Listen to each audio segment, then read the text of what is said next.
Allir þættir samstæðuverinnar eru á YouTube.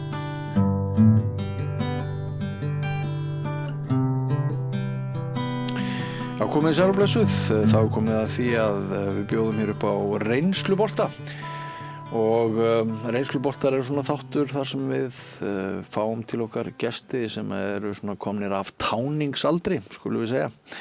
Ræðum fréttir og þjóðmál líðandi stundar. Það er ekki fullar heimtur enn sem kom með í þessum þætti. Það eru komin 2 reynsluboltar af 3, sá 3. er á leiðinni. En Páll Valur Björnsson, vertu velkomin, fyrrverandi þingmaður og skólamaður í dag og Grindvíkingur, ég ætla ekki síst að ræða við þið sem slíkan. Og Guðmundur Andri Tórsson, rithöfundur, fyrrverandi þingmaður einnig. Hann Gísli Tryggvason kemur hérna eftir kannski 10-15 mínútur lögmaður. Hún seinkaði aðeins í umferðinni. En ég held við munum ræða ESB og hérna ESB umræðuna og ég held við munum ræða sveitarstjórnarkosningarnar framundan og ýmislegt fleira. Ég ætla að byrja á Grindavík. Við höfum svona fylgst með því núna í vikunni að það takast á þessi einhvers konar sjónarmið. Einhver hluti fólks og embættismanna segir það er ótímabært að hegða uppbyggingu í Grindavík þannig að við förum bara strax að kveikja á grunnskólunum og hefja kennslu en annar hluti segir það verður engin uppbygging í Grindavík nema við förum bara strax að kenna og allt það. Hvar stendur þú í þessu máli? Já, þetta er náttúrulega málefni Grindavíkur er gríðarlega flókin. Já. Og hafa verið það alveg frá upphafi. Já.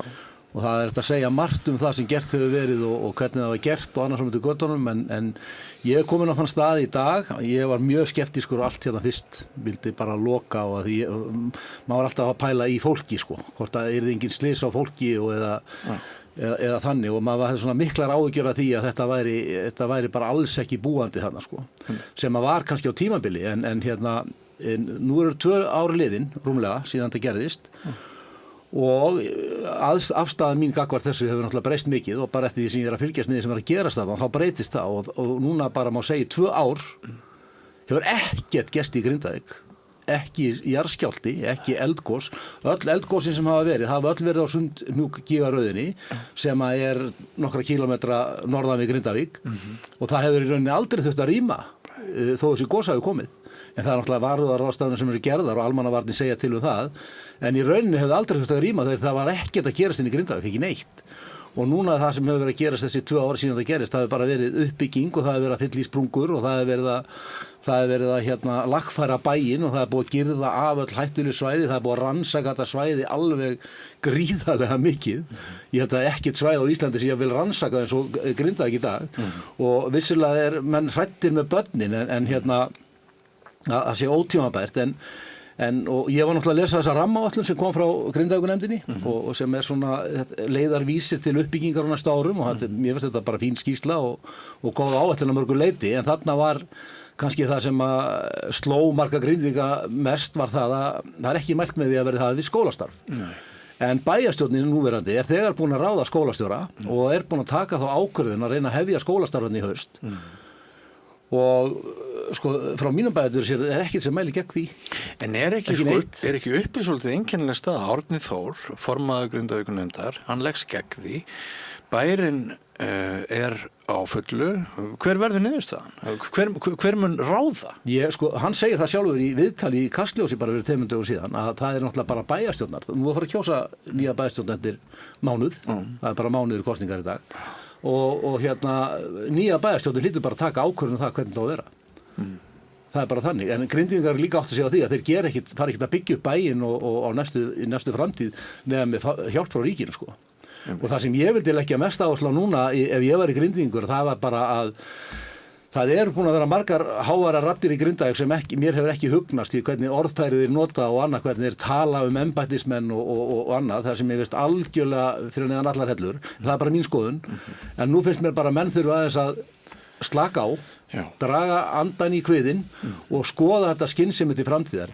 Sko ef við horfum á þetta, eins og ég sagði það er ekkert gerst inn í Grindavík í 2 ár, ekki jarðskjálfti eða neitt og ég fer reglulega inn í Grindavík og hérna vissulega hefur bærinn á látið á sjá, en það er fólk sem er búið að vera alla tíman, það eru fyrirtæki á fullu hana, það er með sig að ný fyrirtæki farið að starfrækja sig hana, eins og Vik Nord og Neskja og Grindavík, hérna útgerðarfyrirtækin eru búin að vera á fullu eins og Vísir, er búin að vera með starfsemi hérna nánast allan tíman, þeir þurftu tímabundið að fara annað, en þeir eru búin að vera nánast allan tíman síðan, og bara til að segja ykkur eitt, þá var ég, sko í dag, er Grindavík þriðja hæðst í því hvað er landa þorski á þessu landi, á þessu ári, fyrstu 3 mánuði ársins. Við erum í 3. sæti í Grindavík, sko. Og það segir það er bara allt á fullu þarna Þorbjörn sem skipti sér reyndar upp í 3 fyrirtæki, þar landa báðir fyrstu orðin hjá þeim, þetta eru 3 fyrirtæki, Ganti Seafood sem er einn angi af Þorbirni, er með ísfisktogara og þeir voru að stofna og setja í gang fiskvinnslu. Þannig að það er allt á fullu þarna í rauninni að þessum fyrirtæki sem eru þarna, eins og Vélsmiðjan og ég get talið fleiri, Papas er búin að vera opinn hérna, Papas veitingastaður er búin að vera opinn nánast alveg frá rýmingu, sko. Þeir eru nú svo grjótharðir, þeir 2, sko. En hafa haldið opið og svo nýbúið opna litla verslun, þannig að það er allt að gerjast þarna og ég get ekki séð neitt í því fyrirstuð að fólk taki ákvörðun það sjálft, hvort það vilja búa þetta ekki. En þetta gæti verið flókið út á húsnæðismálum, ég meina það er eitt sem að kannski hefði mátti vera búið að laga og gera einhverja áætlun að Þórkatla hvernig ætlaði þeir að gera þetta. Alveg þess að, ég meina, ég held að það verði kannski erfiðast í parturinn að þessu, það er þessi húsnæðismál og það þarf að leysa þau fljótlega. En bæjarstjórnin bara, hún tekur ákvörðun það, verður skólahald í haust eða ekki og það er enginn sem getur stoppað það ef hún ákveður það. Segjum að ég hafi ákveðið að flytja frá Grindavík og ríkið hafi kiftað mér fasteignina á 100 milljónir og svo hafi ég núna ákveðið að flytja aftur til Grindavíkur og ég geti fengið húsið mitt. Hvað mun það kosta mig? Sömu 100 milljónar eða? Ég veit það ekki. Ég veit það ekki. Ég held að sko langflestir sem fluttu bara þurftu að kaupa sér aftur húsnæði, sko. Fengu, seldu og það sem það áttu var að fara bara í útborgun og nýju húsnæði. Þannig að eins og ég sagði í byrjun, þetta er gríðarlega flókið dæmi og sérstaklega með þessi húsnæðismál, en Þórkatla verður að einhvern veginn að í samvinnu við yfirvöldi Grindavík. Ég vil bara leggja áherslu á það að það verða Grindingar að vera allstaðir í forsvari því sem við hafa að fara að gera í samvinnu við ríkið. Ég er alveg sammála því. En Grindingar eiga að vera í forsvari og það sem kannski hefur verið mest deilt á í þessu ferli öllu er það að Grindvíkingar hafi ekki verið nógu mikið hafðir með í ráðum. Eftir ég lesa þessa skýrslu þá verðist það nú ekki vera alveg rétt vegna þess að samkvæmt henni er búið að hafa mikið samráð, sko, og við alla aðila og ég vona bara, eins og ég sagði hann, bara menn setjist niður, slakja þess á og snúi bökum saman og vinni áfram út frá því. Já, Guðmundur Andri, sumir íbúar Grindavíkur sem hafa komið hingað sem gestir á Rauðaborðinu, þeir hafa einmitt talað eins og Páll Valur Rösluður talum, sukkið hjá ríkinu, allt of lítið tillit tekið til óska Grindvíkinga, en þetta er alveg rétt að við sáum náttúrulega hlutina fyrir okkur með í rauninni allt öðrum og skuggalegri hætti þegar við vorum að bregðast við heldur en horfir í dag, ekki satt? Jú, mér finnst alveg makaljóst að fylgjast með þessu ævintýri sem að hefur verið þessi endur uppbygging á Grindavík. Maður átti eiginlega ekki von á því að það myndi gerast. Maður sá eiginlega ekki fyrir sér að byggð þarna ætti sér viðreisnar von, en svo kemur á daginn að það er nú aldeilis öðru nær og það er einhver alveg óskaplegur kraftur þarna í fólkinu og gleymum því ekki að sko fyrir þessar hamfarir þá var Grindavík alveg gríðarlega mikil verðmæta sköpun sem átti sér stað í Grindavík og kannski bara eins og allra mesta í landinu. Bæjar svo skuldaði ekki neitt var það? Nei, og allir þarna alveg velríkir, sko. Og það hefur verið gaman að fylgjast með þessu og auðvitað óskamaðu þess að bærinn muni bara eiga eftir að blómstra og allt verði gott eins og fyrir. En sko það rifjaðist upp bara fyrir mér við höfum verið að gera svona rannsóknir og skipa nefndir til þess að fara yfir það hvað gerðist þegar að snjóflóð urðu fyrir vestan hvers vegna ríkti slíkt andvaraleysi gagnvart þeirri vá sem að svona eftir á að hyggja virðist hafa verið einhvern veginn hefði átt að blasa við þeir sem að með völdin fóru þarna og þeir sem að hefðu átt að vera í viðbragðsstöðu en gerði það ekki. Og fólk hefur verið látið sæta ábyrgð út af því og þar frá með götunum og ég held að allur sá prósess eigi kannski að kenna okkur að hlusta á vísindamenn og að láta það sem vísindamenn segja pínlítið ráða frekar en óskhyggju okkar og hversu göfug sem að hún kann að vera og hversu svona mikla stoð sem hún á sér í veruleikanum. En ég held að það verði alltaf að láta vísindamenn eiga síðasta orðið það hvort að það sé hættandi á starfsemi á borð við skóla. Já. Og þar eigi að láta náttúrulega vafan vera barnanna megin. En í þessu tiltekna máli hefur það ekki einfaldað málið að vísindamennirnir hafi ekki verið alveg sammála Grindavík og það kom á daginn hjá Þorvaldi Þórðarsyni við þetta borð. Þá ruddi hann sig og hann sagði frá því í fyrsta skipti að hans skoðunum væri haldið utan jarðfræðingaborðsins. Það var orðin einhver jaðarskoðun, þeir vildi ekki lengur hafa hann í ákvarðantökum framhaldið og það kom á daginn að hann ásamt Ármanni að þeir vildu einmitt ganga hraðar til móts við uppbyggingu í Grindavík heldur en aðrir jarðvísindamenn. Ég mani því, ég kom hérna í þátt þar sem hann var og var að ræða þessi mál og þetta var bara ekkert löngu eftir þetta fór að gerast. Þá lagði ég það til að í svona, við Íslendingar erum bara þannig einhvern veginn Við erum alltaf einhvern veginn að bregðast við hlutum í staðinn fyrir að vera búin að gera þetta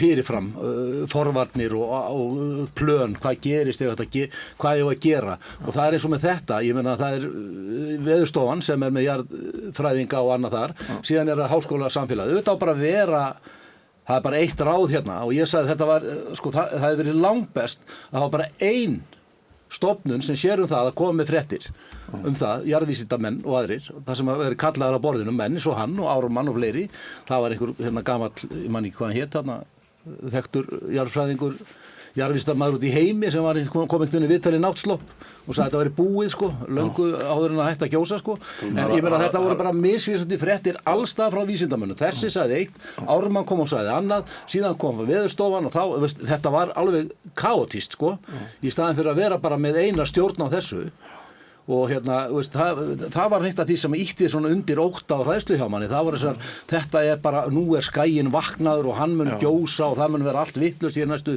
50 til 100 árin og maður byggði svolítið afstöðu sín á því en svo hefur bara komið í ljós núna að þetta náttúrulega, það gaus þarna og þessi varnargarðar sem náttúrulega bara algjör trekvirki, stórvirki sem að sýndu fram á það er hægt að gera það eins og Guðmundur nefnir á að Grindavík á sér lífsvon út af þessu varnargörðum algjörlega Við megum einmitt ekki gleyma því hvaða voru unnin mörg afrek til að koma í veg fyrir stórkostlegan skaða samanber smíði þessara varnargarða hvernig menn unnu dag sem nótt mánuðum og misserum saman Þarna voru unnin mörg stórkostlega afrek og það var náttúrulega mjög óheppilegt að það skildi vera þessi svona togstreita meðal jarðfræðinga þetta þeir skildi ekki svona reyna að útkljá sín mál svona meira svona í sinn hóp áður en þeir fóru að rífast á opinberum vettvangi og það var mjög óheppilegum tíma og þar var svona einhver styrni og þvergirningsháttur sýndist manni á alla bóga og það var mjög slæmt.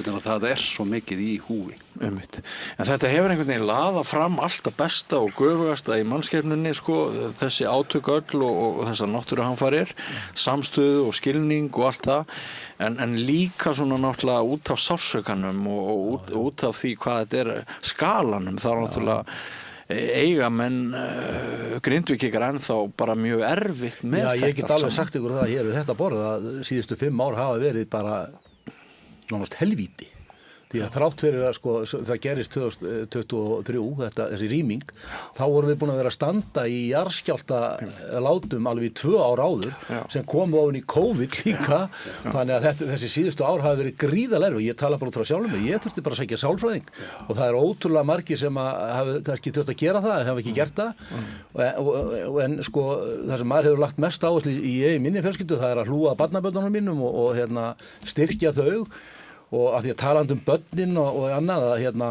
ég vissum að þau myndu spyrja öll börn í Grindavík hvar þau vildu vera Grindavík myndu öll segja og það vill nú þannig til að elsta barnabörnin er 11 ár í dag og hvar heldur hann vilji halda afmælisveisluna sína í Grindavík og hún verður haldin þar á laugardaginn sko. Og það er bara þannig börn vilja og strákarnir mínir þessi 2 sem eru áttu heima í Grindavík og búa núna niður í miðbæ eða út í Skerjafirði og stundar námi í Austurbæjarskóla og bara eru gríðarlega ánægðir, gengur vel, þeir eru í val og það er allt gott en Grindavík fer aldrei á huga þeirra. Það er alltaf efst í huganum með Grindavík sko. Það er alltaf gott að vera í val líka Já, ég fór að náði hann á körfuboltaæfingu í gær, það var að merktu Grindavík í pakk og fyrir á valsæfingu sko. En börnin vilja vera og það er mikið af fólki sem kemur heim helgar, það er með hollvinasamning og það er verið að halda veislur og ammæli, ég var í ammælisveislu síðustu helgi og það er gríðarleg stemming og eins og hann segir Guðmundur sko, það er gríðarleg þrautseigja í Grindvíkingum en við verðum líka að passa okkur að fara ekki fram úr okkur en ég held núna að það er bara bæjarstjórnar að taka ákvörðun framhaldið en líka kannski hvað varðar uppbygging og fjármagn og annað til þess að fara af stað það verður náttúrulega að vera í miklu og nánu samstarfið við ríkisvaldið vegna þess að Grindavíkurbær byggir sig ekki upp einn. Já, mér finnst full ástæða til að við höfum varið góðum tíma í þetta umræðefni. Gísli Tryggvason, vertu velkomin til okkar. Takk fyrir geði. Nei, ekkert mál. Við vorum að ræða Grindavík. Já, mér finnst bara gott sem að Páll segir að sko, ef maður, ef fólk þarf sálhjálp þá ferða bara til prests eða sálfræðings sko, alveg sem menn fara til fótaaðgerðafræðings eða lungnalæknis eða þurfa þess. Já. En þarna reynir kannski á svolítið sko grundvallar atrið í sko mannlegu samfélagi. Er það fjölskyldan sem á að ráða hvar hún býr? Er það bæjarstjórnin eins og Páll nefnir? Er það ríkisvaldið? Það er svolítið erfitt viðfangsefni, fer meðalans eftir í hver borgar brúsan sko. Já, einmitt. Herfi, ég ætla að fara á Suðurnesjunum í aðdraganda sveitarstjórnarkosninga með ykkur. Mogginn segir frá því í dag forsíðu frétt vísaðinn á blaðsíðu 4 Flokkur fólksins sýni öðrum hroka.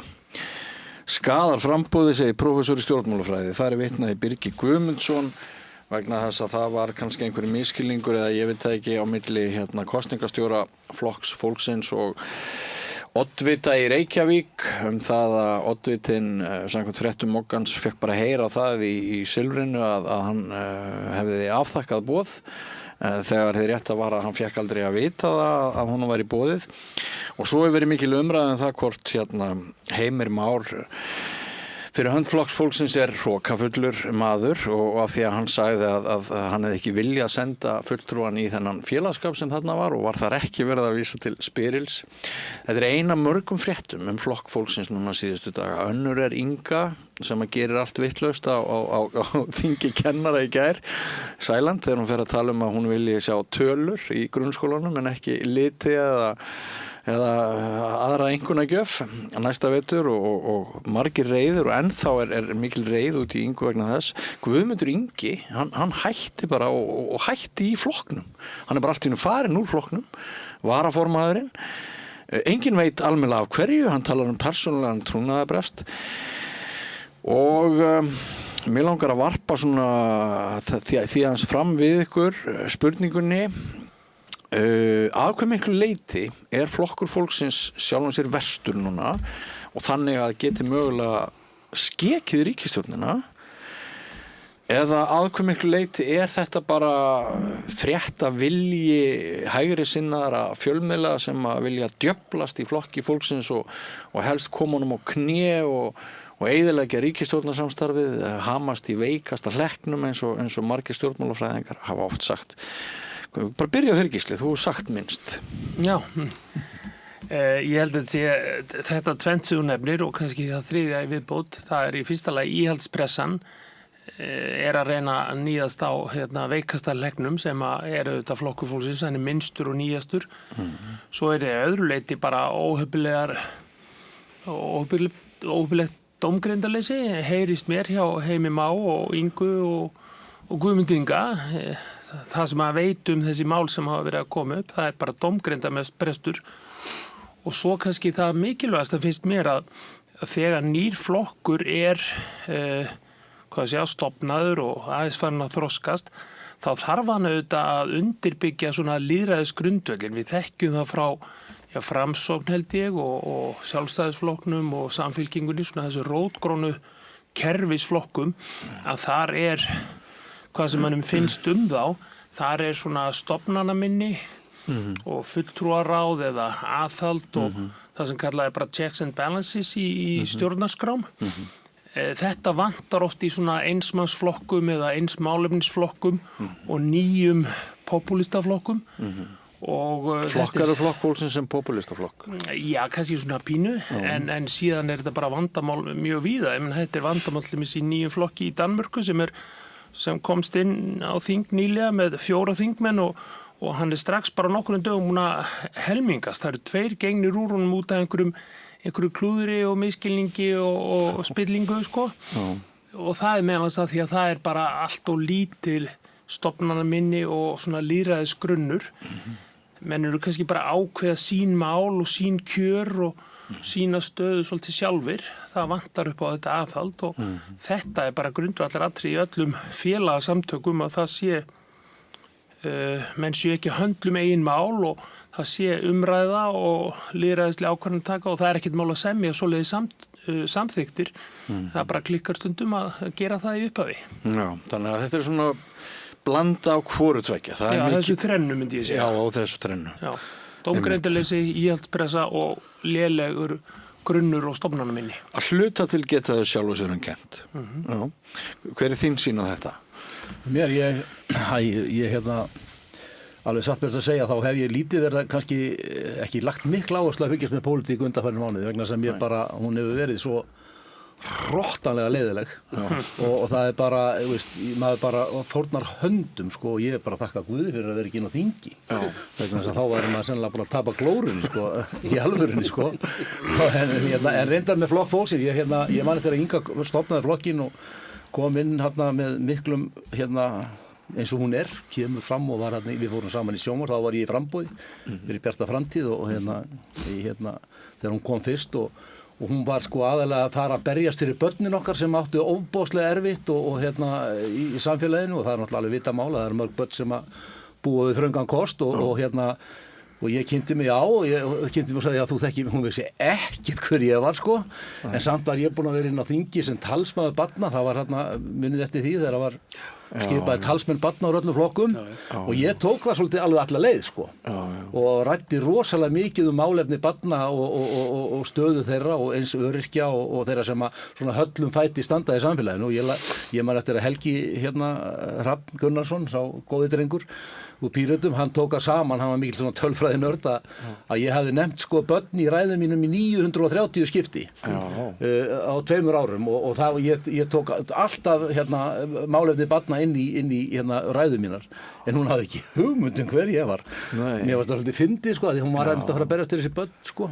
Og finnst þér að segja einhverja sög persónugerð? Já, hún náttúrulega Inga og mér finnst ég hef nú aldrei verið neitt óbáslega aðdánd hennar, sko.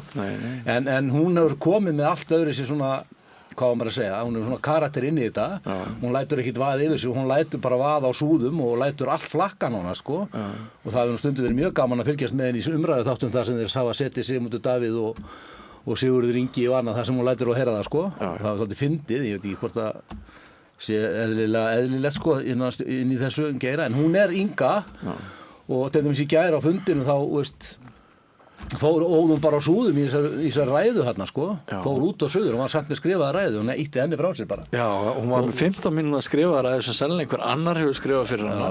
Eins og menn gera. Já. Hún náttúrulega lögblind. Já, hún það. Og þegar ég satt á þingi, sko, þá flutt hún yfir eftir ræðurnar sínar, sko, bara frá brjóstinu. Og hún mjög karismatísk, hún Inga og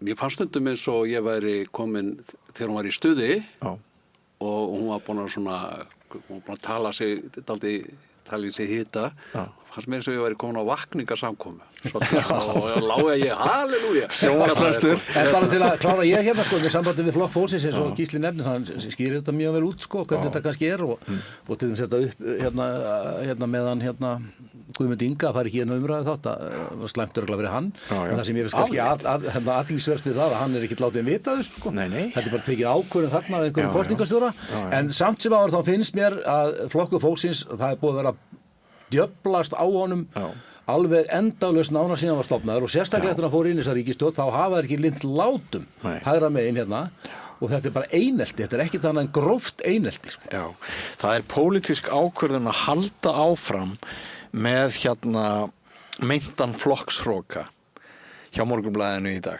Það pólitísk ákvörðun. Það var ekkert sem kallað á fleiri fréttir. Þetta bara moggin að vera moggin sko og svona hefur moggin alltaf verið alveg frá því að ég man eftir mér sko og moggin kom á mitt heimili og svona voru fréttirnar mogganum alltaf úr Alþýðubandalaginu og úr öðrum flokkum sem að þannig að það er ekkert nýtt og moggin sko á tímabili þá varð moggin ágætt fréttablað að mínu mati þegar að Matthías og Styrmir stjórnuðu blaðinu en svo hefur blaðið síða ógæfilegina síðan. En Inga sem sagt, hún svona karismatísku leiðtogi og hún safnar í kringu sig fólki sem að kannski hefur dálítið svona sem hún laðar að sér og en kannski fólk sem hefur pínlítið svona ólíkt agenda sumir koma úr Samfylkingunni og aðrir koma úr einhverjum öðrum flokkum Vinstri grænu jafnvel og svona héðan og þaðan fólk með kannski pólitískan metnað en sko við munum ekki gleyma því í sambandi við Moggan og þessa svona hægri menn að held ég, þeim mjög í nöp við Ingu Sæland. Þeir eiginlega leggja dálítið fæð á hana sko, held ég eftir Klausturafferuna, við munum hvernig þeir töluðu hana þar og þar voru 2 samflokksmenn sem þá voru ennþá á þeim fundi og töluðu nú ekki fallega hana og hvernig hún brást svo við í kjölfarið, við munum það að mjög skörulega og það held ég að þeir hafi einhvern veginn aldrei fyrirgefinni, þannig að miðflokksmennirnir og það er náttúrulega miðflokkurinn sem að er nú svona kannski, moggin kannski frekar málgagn miðflokksins en nokkuð annars þessa myndir sko. En það breytir náttúrulega ekkert að þessu breyti því að þetta eru frekar óheppilegar fréttir. Ég held að hljóta að vera blóðtaka fyrir Flokk fólksins að missa mannis og Guðmund Inga Kristjánsson. Og við skulum ekki gleyma því að sko það töluvert fall í vinsældu flokksins samkvæmt skoðanakönnunum. Hann hefur mist meir en 50% atkvæðanna og þóttu vísi mjög oft til þess að þau ná alltaf að toppa akkurat í kosningum þá auðvitað hafa þessi mál haft áhrif. Þau hafa það. Og sko þetta er flokkur sem ég held mjög gott sem Gísli var að segja á það sko þetta með stofnanir minni flokka og svona stofnanir flokka sem að þessir hefðbundnari flokkar hafa sko en er kannski síður fyrir hendi í flokkum svona eins og sem að vera til í kringum tiltekna persónur og sko þannig að ég held að Inga ég held nú að Inga muninu klóra sig út úr þessu á endanum sko en flokkurinn í djúpum vanda. Og þetta hlýtur að rífa einhverju leyti í samstarfið. Já, ég held bara því miður að sko óbeitin á Ingu eða Flokki fólksins sé ekki bundin við einhverja íhaldspjesa. Ég þekki fólk sem bara sirka í miðju stjórnmálana, eins og kannski Páll, sem svona vant háttvísi og málefnalegum umræðum og þeim finnst stundum Inga ganga og langt í svona það sem kalla má karisma eða bullugang eftir í hvernig maður er stemdur. Ég vil ekki útrýma sko karisma út úr stjórnmálum, þetta með ekki allt vera bara einhver grá jakkaföt. En það verður líka vera aðhald og aðeins minni egoismi. Þetta svolítið mikið svona ég, eins og Páll var í raun að lýsa, ég er búin að finna það upp að ég ætla að bjarga öllum börnum heimsins og vita það ekki að einhver annar hefur kannski verið að vinna í því. Ég auðvitað vissi ekki að því ég var ekki sérstaklega í þeim geira en manneskja sem að gefa sig út fyrir að alltaf finna upp hjólið og vera aðal manneskjan í öllu, það er ekki góður... Smá trömpismi í þessari hugsun. Já, mér finnst það. Ég ætla að færa ykkur kraftaverkin. Það er alltaf best að skoða bara árangurinn, sko. Hann er enginn. Ég ætla að spóla yfir vilja kennarana í grunnskólasamfélaginu. Ég ætla bara að segja ykkur hvernig er best að hafa þetta. Þetta er populismi, sko. Hér er einföld lausn. Við erum mjög flóknum vanda og við ætlum að gera á það. Ég kom til dæmis ungur maður, löglærður, og vonandi bara ágætlega fær inn í samtök, almannasamtök og var að stýra þeim sem framkvæmdastjóri og ég held ég að staðið mig miklu betur af því að þarna var stofnana minni. Hvaða samtök ertu að tala um? Bandalag háskólamanna. Já. Þá var ég bara innan við 30 tiltölulega nýkomið frá prófborinu og fór að stýra hérna lobbyisma og lögfræði og alls konar vesinni. Og það gekk mjög vel, held ég, meðal annars að því að það var fullt af svona eldra fólki, 40, 50 og jável eldra, sem var með stofnana minni og gaf mér ráð bak við tjöldin og svona. Annars hefði ég örugglega farið miklu fyrr og oftar út af brautinni, Já, Þetta var bara vel byggð upp samtök með langa reynslu, góðan grunn, lýðræðislegt bakland og allt svona, Já, þetta eru umhugsunarverðir punktar. Úr þessu langar mig að fara yfir í sveitastjórnarkosningarnar / ESB þjóðaratkvæðis greiðsluna í síðsumars. Gísli, ég sendi þér hérna grein eftir Þorstein Pálsson, bað ég að rýna aðeins í hana svona út frá sem hérna lögmaður, sem löglærður maður. Hann er að skrifa um hérna þessi mál, hann er hérna annar fræðimaðurinn hérna, hvað heitir hann? Hann hérna svo sem að Davíð Þór Björgvinsson skrifaði flotta grein líka. Við erum núna dálítið að rífast um það hvort landskjörstjórn hafi farið offari, hvort það þurfa að breyta orðalagi. Hvað sýnist þér með það ef við byrjum þar? Já, ég var nú svo heppinn, ég las grein Davíðs Þór Björgvinssonar, læriföður mér í gærkvöldi. Læriföðurinn? Já, þú veist, hann kendi mér í lagadeildinu og var umsjónarmaður lokaritgerinu minn, þannig að við unnum tölvöld saman. Fyrrverandi dómari hjá Mannréttindadómstólnum. Já, og ég er mikið álita honum og er auðvitað oft sammála honum. Skólabróður þinn, já. Og hérna, ég var bara eiginlega sammála honum, ég náði hins vegar ekki því miður að lesa grein Þorsteins, en ég er nú oft sammála honum líka og ég sá svona fyrirsunni hvað hann var að fjallum að aðalmálið er að þegar valdakerfið í þessu tilviki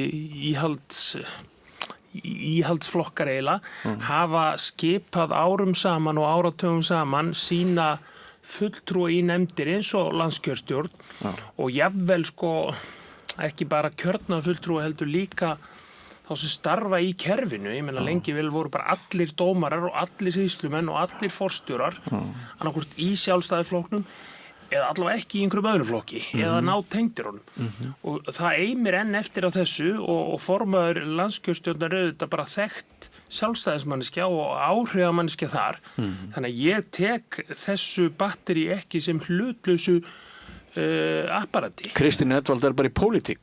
Já, hún hefur verið það og ég bara ég myndi ekki fá hana til þess að dæma í máli milli Sjálfstæðisflokksins og einhvers annars. Ég skil. Þannig að mér finnst hún bara ekki vera hlutlaus. Var hún þá hlutlaus? Mjög klár lögmaður. En var hún hlutlaus til þess að úrskurða í Borgarnesmálinu?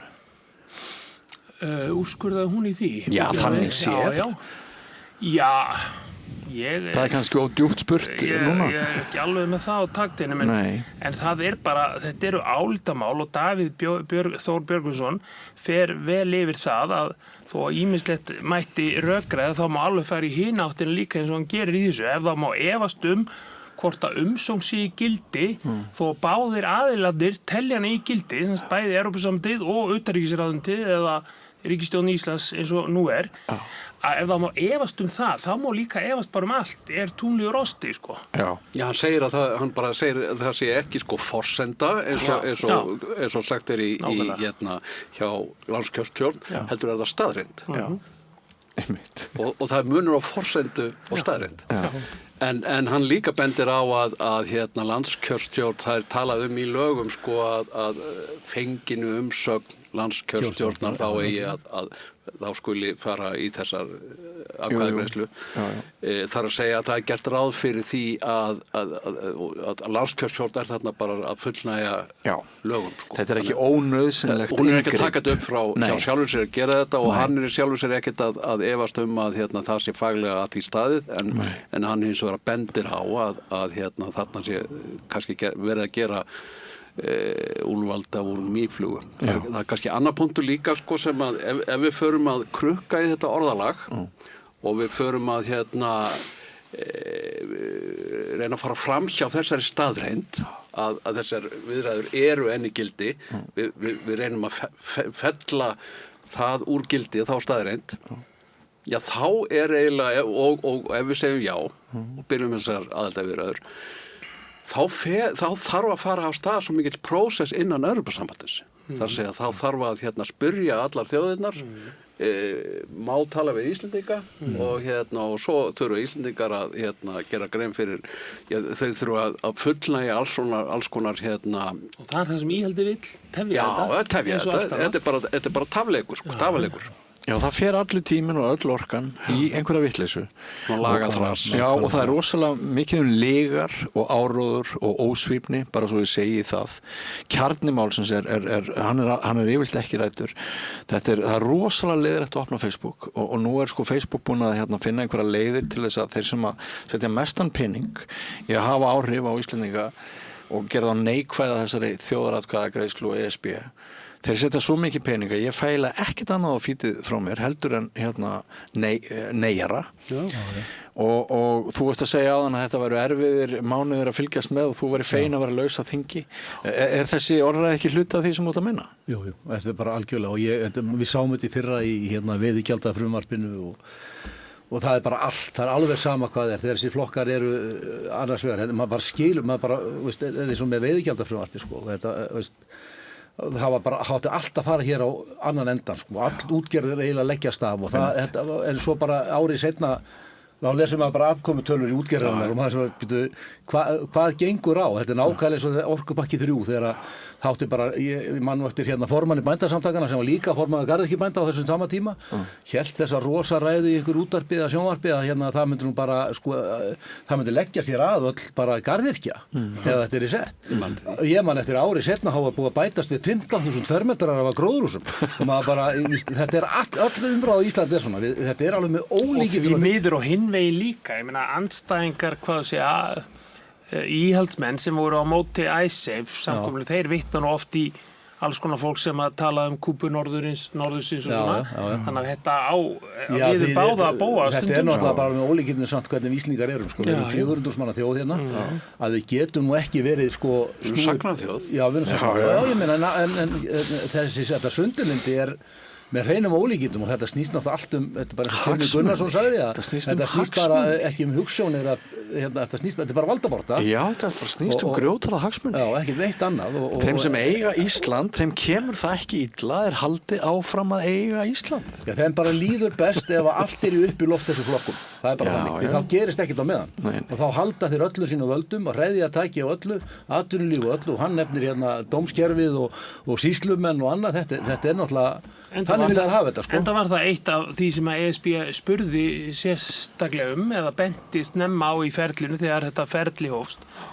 Hvernig eru þau að skipa dómara og gerði athugasemdir við það. Það var náttúrulega búið í algjörum ólestri mjög lengi og var bara mjög þarft að fá það utanfrá en ekki bara frá einhverjum hverulöndum eins og mér að þetta væri nú kannski bara íhaldsmafía en þannig hefur þetta verið. Og gaman hefði nú verið að vera viðstaddur ríkisstjórnarmyndanir áratugi aftur í tíman þegar kom að kaflanum að Sjálfstæðisflokkurinn vildi hafa dómsmálaráðherra.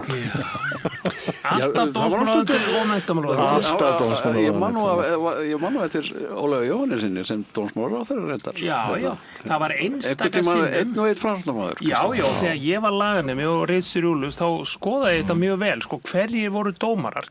Þetta voru allt miðaldra kallar auðvitað, nánast allir úr Reykjavík, annarkvort heildsalasinir eða embættismannasynir eða eitthvað álíka og svo kom einstaka sinnum, kannski á 10 ára fresti, þá er ég að tala um Hæstarétt, einn krati eða kratasonur, einn framsóknarmaður eða framsóknarsonur, aldrei allaballi, aldrei kona, aldrei eiginlega landsbyggðarmaður. Og þú veist, þetta er bara kerfið, auðvitað skiptir máli hverju eru settir í svona nefndir. Þetta er ekki bara ein niðurstaða á einhverja réttarheimildir sem að bara birtast okkur eins og einhverju veffrétt, sko. Og grunar þig að þessi frávik þegar kom einn og einn krati, sko, að þetta væru, þetta hefðu verið einhverjir bitlingar, einhverjir samningar? Já, ég veit meira sér það bara, ég veit hverjir ákváðu í gamla daga, hverjir akkur það væri gert, sko, en það var einstakasinu sem framsóknarmaður var dómsmálaráðherra og kom fyrir að krati væri dómsmálaráðherra, en það var ekki fyrir Ögmundur Jónasson var dómsmálaráðherra 2010, sko, að það var vinstri maður dómsmálaráðherra, sko. Vilmundur var einu sinni dómsmálaráðherra og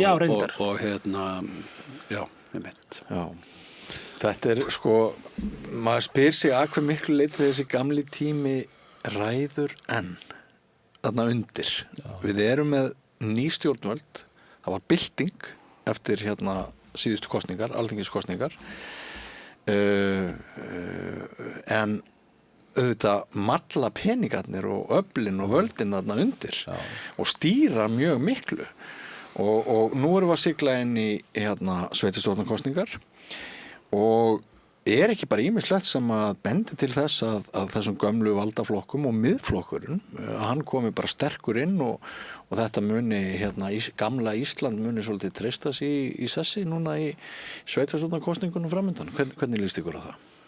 Ég veit ekki, sko, sveitarstjórnarkosningar eiga náttúrulega bara snúast sorphirðu og gatnagerð og skólamál og svona þetta sem skiptir fjölskyldurnar máli og sem eru kannski ekki mál sem að esp upp þessar ólegu tilfinningar í þjóðernismálum og þvílíku eða í kultúrstríðunum, en það er alltaf verið að svona reyna að fá okkur til þess að trúa því að þessar sveitarstjórnarkosningar snúist eitthvað allt annað, sko.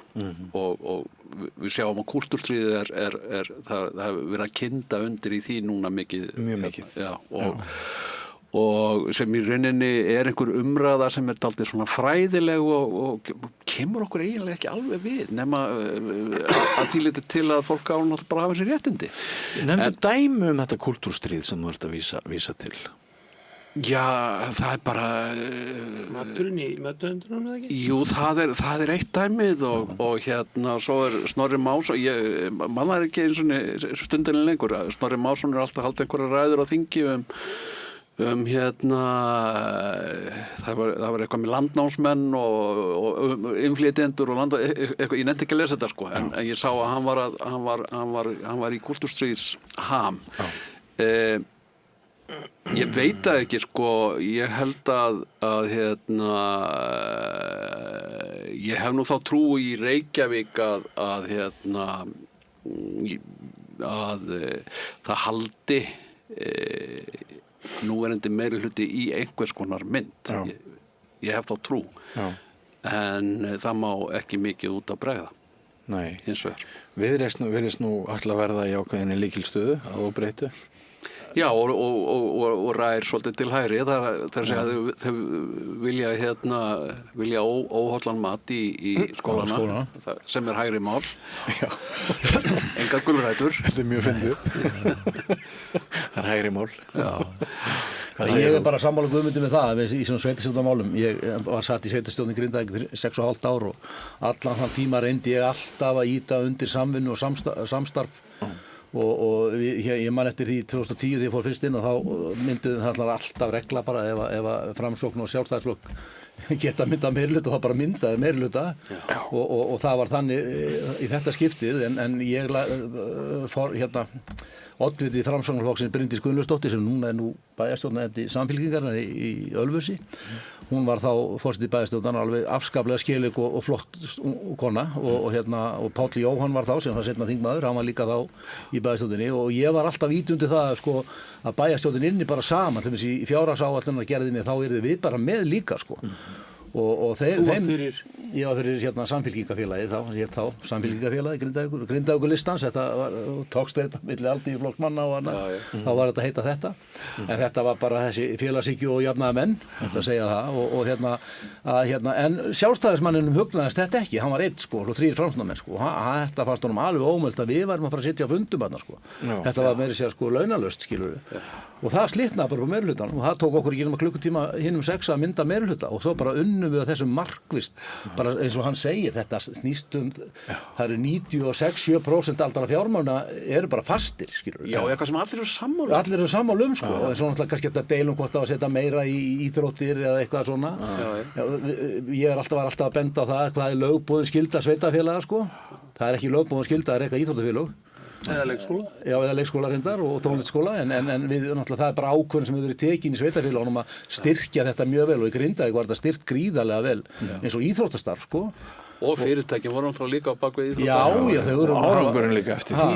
Árangurinn bara hefur alltaf verið mjög góður og það er mjög sterkt íþróttalíf í Grindavík, alveg mjög sterkt og en þetta snýst bara það og fyrir mér snýst bara pólitíkurinn það að reyna, þetta er þetta ekki alltaf svart og hvít sko en ég vil þetta alltaf og ég man þegar á þingi þá var ég alltaf af hverju vinnum við ekki betur saman að þessu það var aldrei hlustað á þetta skilur maður var alltaf og ég meina svo bara hrundi ég út af þingi það er engin áhuga málum með barna eða samvinnu í stjórnmálum sko það átti bara ekki hljómgrunn sko. Nei, en ég ætla að segja ég segi það alltaf ég var í framboði í Suðurkjördæmi sko ef ég hefði djöflað svona áfram í málefnum sauðkindarinnar þá hefði ég pottið náðu Já, það er nú engin spurning og sem Suðurþingingi þá bara finnst mér að þú hefðir átt að greiða göt sauðkindarinnar mikið aðdáandi sauðkindarinnar sko en mér langar að segja ykkur frá reynslu minni í vikunni. Ég fór hérna með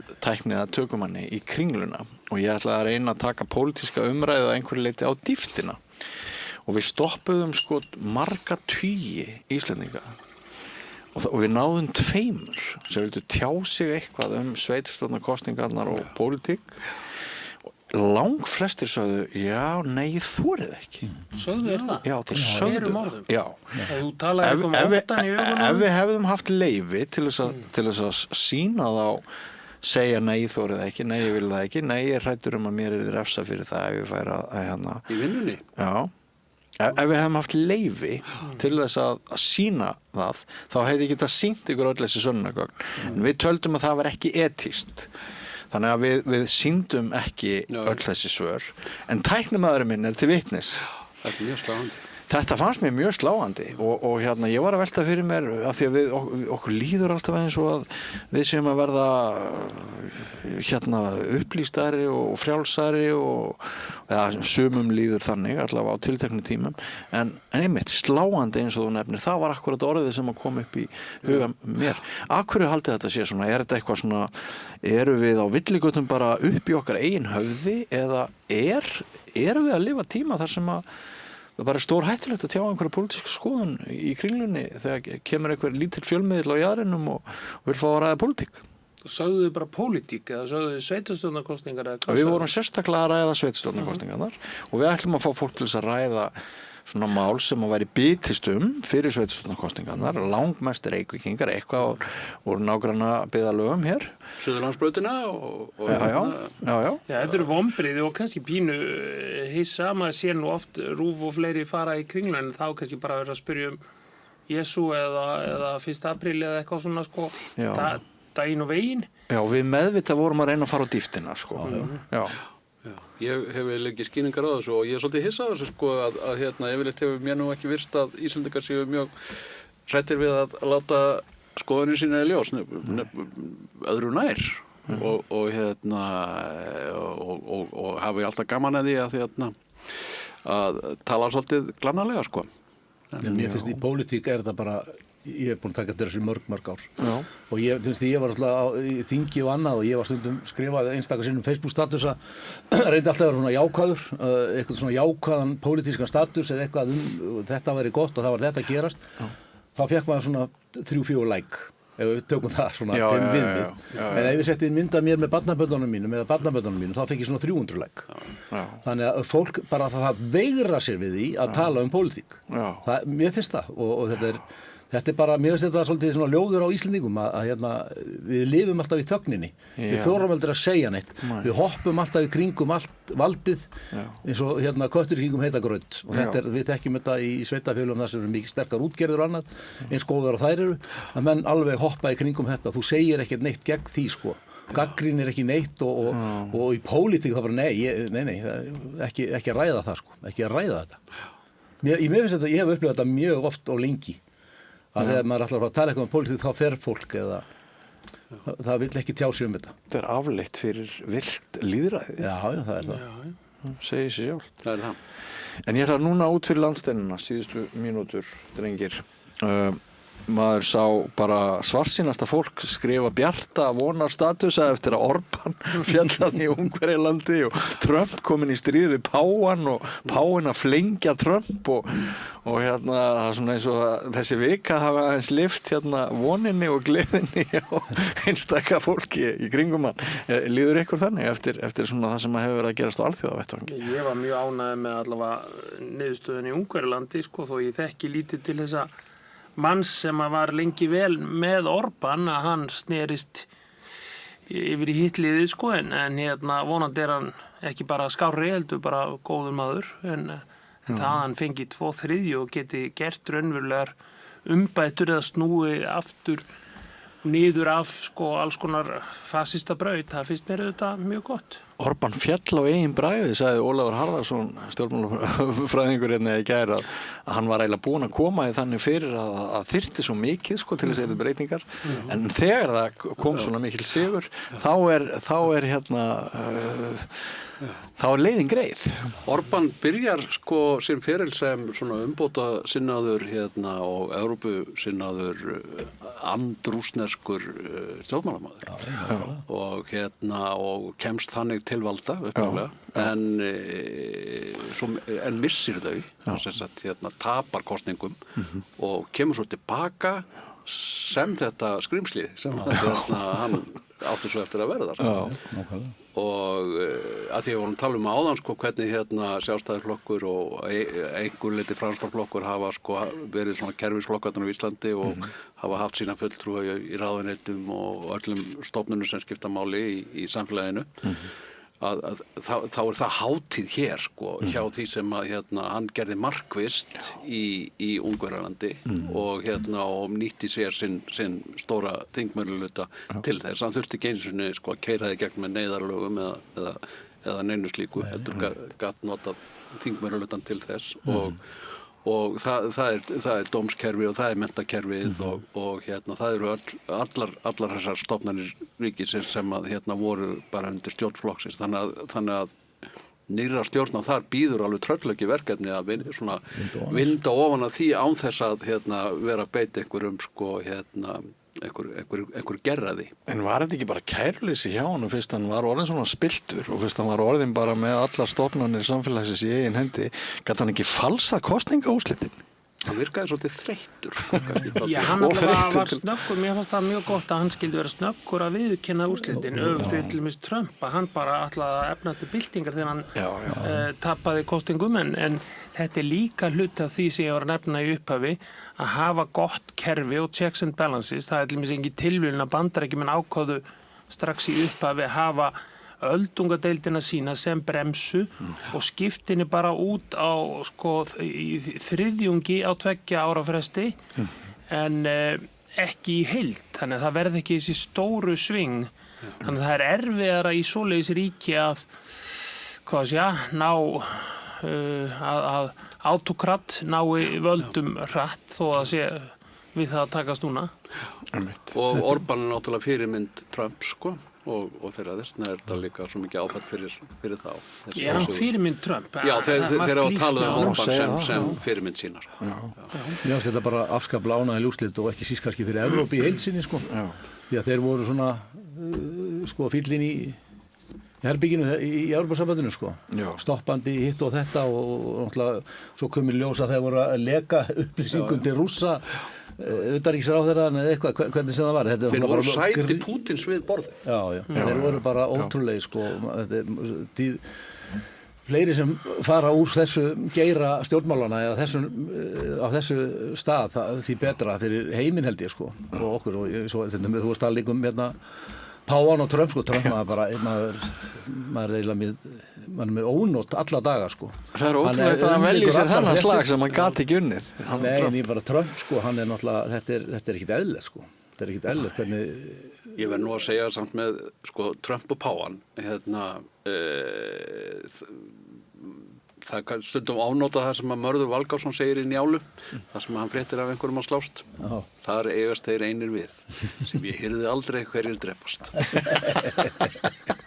Þetta er skemmtilegt. Það er svona liggur við að við getum ekki hugsað okkur betri lokaorð en einmitt þessa tilvitnun. En það er að koma sumarstrákar, næstu viku sumardagurinn 1. og þá fara tikkin allir þessir furðulegu frídagar sem að slíta í sundur vinnuvikurnar og allir kólringlaðir fram með 17. júní. En það hafa nú verið svona smá brasa að finna vorið í hjarta sér hér sunnan heiða. Er það ekki? Jú, en ég reyndar var á Suðurlendi í gær og það var bara allt í einu svakalegt vor í lofti, fuglasöngur og sólarilur. Á Álftanesinu það er bara lóan út í Haga og margæsin komin, þannig að þetta er meira og meira komið. Fuglarnir er að syngja niður í Þingholtan fyrir löngu síðan, sko. Og þetta er voðalega ánægilegt allt saman. Já, frábær tími framundan. Já, vonandi. Heyrðu, ætli við komumst lengra. Ég veit að sumir ykkar eru tímabundnir, en kæra þakkir fyrir að koma og til hamingju Gísli með að vinna þarna dómsmálum daginn. Já, fyrir samstöðuna. Nú sjáum við, nú þarf að vísu að bíða enn eftir endanlegum sigri, en þess að lögmaður gagnaðilega sótti áfrýjunarleyfi til Hæstaréttar. Já. Og ef Hæstaréttur hafnar því, þá er þetta endanlega niðurstaða, en annars þarf að dæma þetta í 3. skipti. Veistu ekki líklegt að Hæstaréttur hafni þessu? Jú, svona frekar. Ég myndi líka skjóta það. En við sem sagt getum núna sagt, hvað getum við sagt sem maður mátti ekki segja? Hvað ummæli voru þetta aftur? Já, þetta var að eitthvað sé nútíma þrælahald. Já. Sannst að slæmar búsetu aðstæður erlends manns hafi verið nútíma þrælahald. Sem minnir okkur öll að Hrafn Jökulsson sem átti kalla lögreglustjóran glæpamanna framleiðanda ríkisins. Fangelsmálstjóra, já. Lifið í frjálsárð. Kæra þakkir, Gísli, Páll Valur, Guðmundur Andri. Takk fyrir komuna og áframgöngu við göttuna, kæru hlustendur, ekki fara langt, nýr kapli eftir andartak.